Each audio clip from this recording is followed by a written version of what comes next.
Allah Azza wa Jal in Surah Ash-Shura, this is the 42nd surah, Allah Azza wa Jal says, فَمَا أُوتِيتُم مِّن شَيْءٍ فَمَتَاعُ الْحَيَاةِ الدُّنْيَا. Then whatever you've been given, فَمَا أُوتِيتُم, and the word ma already suggests that there's an openness, anything that you've been given. And in addition to all of that, it's min shay'in. You could say ma utitumuhu, it could have been a pronoun, but instead of adding a pronoun, it's min shay'in. And not even shay'an, it's min shay', which is very unusual language, to suggest any and all things that you can imagine that you have been given. Now in using those two words together in the ayah, Allah is talking in this ayah now about every single object, physical object that you own, whether it's clothing and car and house or whatever you own, whatever is down to a pen that's into your name. But in addition, Allah is also talking about whatever I have been given in my life experiences. What kind of parents have I been given? What kind of youth was I given? What kind of what kind of opportunities were I given? What kind of friends was I given? Everything that I have been given, everything that I've experienced in my life thus far is inside فَمَا أُوتِيتُم مِّن شَيْءٍ. It's captured within it. So this ayah is going to make a commentary about my entire existence on this earth. And before I go any further, a reflection just on the fact that the passive form was used, utitum, that you've been given. In other words, none of the experiences I've enjoyed, not just the things that I own, or that I think I own rather, none of the experiences that I've had in life are actually mine. They were a door that was opened to me by Allah subhanahu wa ta'ala. He was the one that opened every chapter of my life, one adventure to the next, to the next, to the next. For those of you that are married, who you married, and if there was a process before you got married, every piece of that process was actually from Allah. Every single conversation was from Allah. This entire story of ours, and we don't remember so much of it. When you look back, you don't remember so many things that happened in your own life. Actually, for the last 10 years, it's becoming more and more of a blur for me. I don't know what I was up to in 2007, I can't tell you. I don't know. It's just becoming blurred together. I can't tell you what happened in 2011 or 2012. I can remember some milestones here and there. I might even have to look at those in a calendar because I can't tell. I look at my children, they're growing, and my 10-year-old, my now almost 12-year-old also, I look at her, and it's hard for me to remember what she looked like when she was 4. I have to look at a picture to try and remember. I can't remember that anymore. But Allah Azza wa Jal gave me each and every one of those experiences, whether I remember them or I'm conscious of them or not. All of them together, Allah sums it up in one phrase, فَمَتَاعُ الْحَيَاةِ الدُّنْيَا. That's basically the culmination of all of your and my life experience. Whatever good, whatever bad, or whatever we think was good or bad happened to us boils down to one thing, مَتَاعُ الْحَيَاةِ الدُّنْيَا, which is roughly translated the enjoyment of worldly life. All the things that you've been given, then all they are is enjoyment of worldly life. But I wanted to explore in this khutbah the meanings of the word mata' a little bit deeper, more than what we've heard before. I mean, those of you that have been listening to my khutub and durus before, I've talked about mata' before as something to utilize but not necessarily to enjoy, which is part of the base meaning. Like the little girl that Al-Asma'i saw that was scrubbing dishes at the bank of a river, and her goat came and grabbed the scrubber and it ran away, so she started crying and saying, أَخَذَ مَتَاعِي, he took my mata' away, the brush away that I was scrubbing with. Right?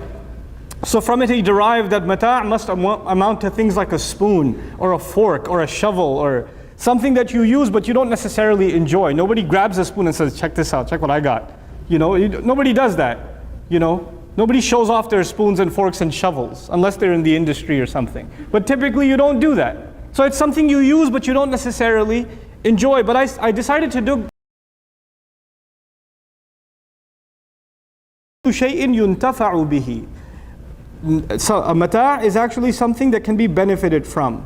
Let's stop there for a second. We'll stop at each piece of this definition. First, it was mature. It can't mature anymore. So Allah is saying whatever experiences happen to you, part of the reason for giving you these experiences is they're going to mature you. This is part of you growing. The good things and the bad things that happen to me and you are part of us growing. And part of our growth is sometimes things that we are proud of, and sometimes there are things that we're not proud of.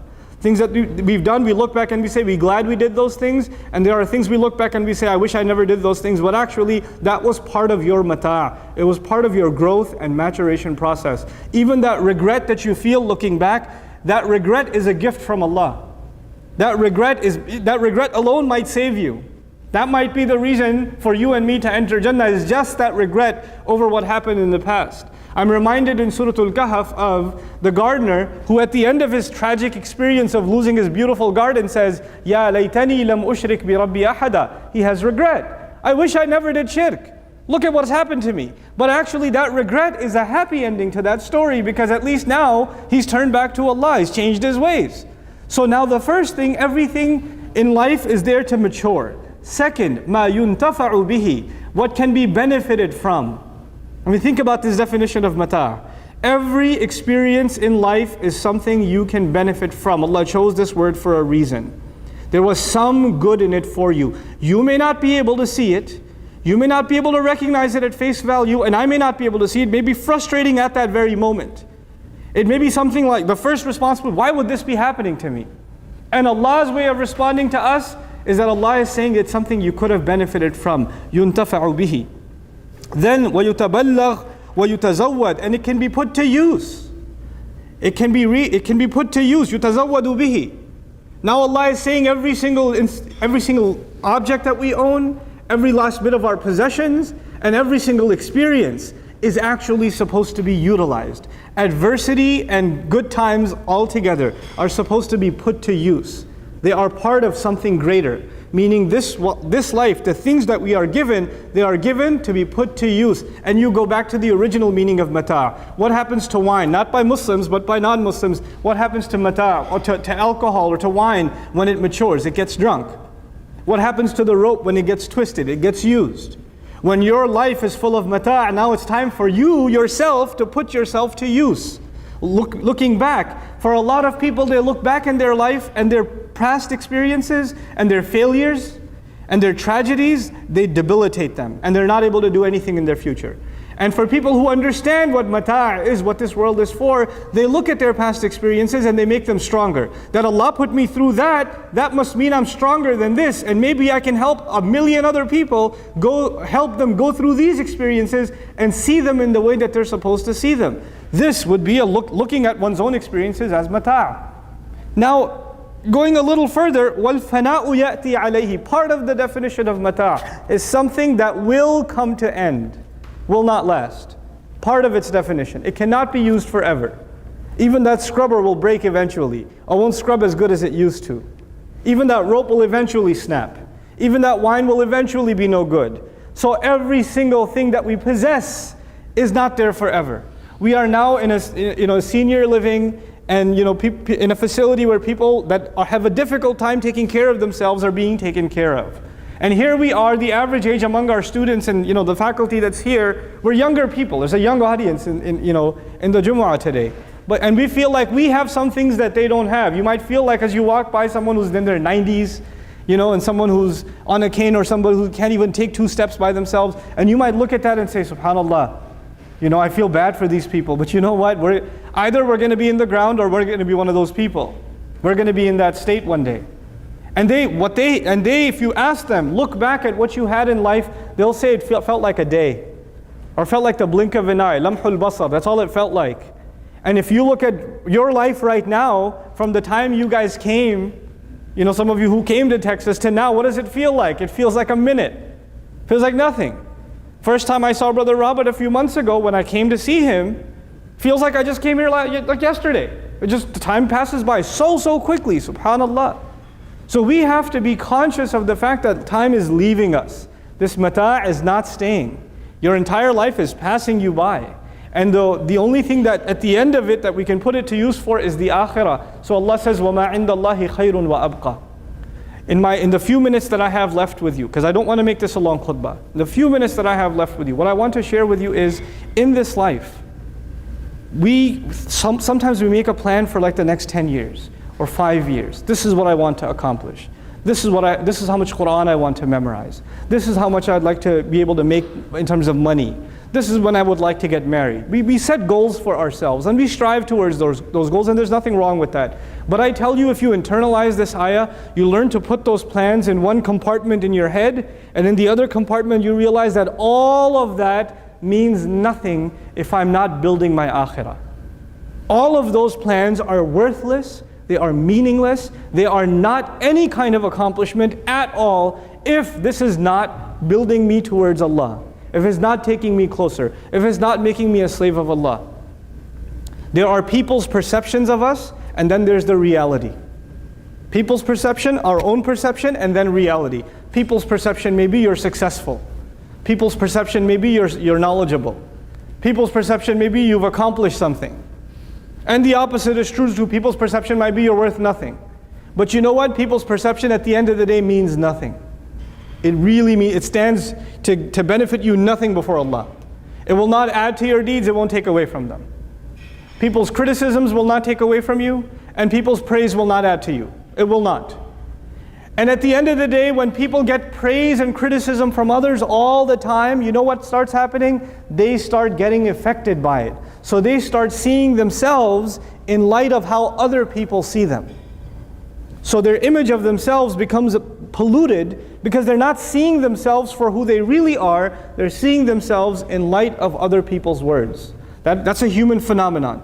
This is why we have Allah's word. So we can see ourselves in light of Allah's words. So and that'll help us see ourselves for who we really truly are. And at the end of the day, really truly, we can have friendships and family and loved ones and community. We can have all of those things. But at the end of the day, we are in this world alone. We came alone and we're going to leave alone. And in that solitude, if you don't find a connection with Allah, then all these fake connections that you have and I have, that are not really based in a relationship with Allah, they will all disappear. They will not last. The facade will dissipate eventually. If not in this life, then in the next. So we have to internalize a very powerful reality that Allah has given us in فَمَا أُوتِيتُم مِّن شَيْءٍ فَمَتَاعُ الْحَيَاةِ الدُّنْيَا. We treasure all of our relationships so long as they are something that are building us towards the akhirah. So I want to leave you with this picture. وَمَا عِنْدَ اللَّهِ خَيْرٌ وَأَبْقَى. What Allah has in His possession is better. Now what we have right now is also in Allah's possession. It's not like this is not in the possession of Allah, but it's as though by using the word ma here, it is as though Allah is saying, I don't want to tell you what I have yet. I have a mystery for you. There's something I have in my possession and it's better. And it's better. In other words, it hasn't been given to you yet. Now, one would immediately think what Allah has. He must be talking about Jannah.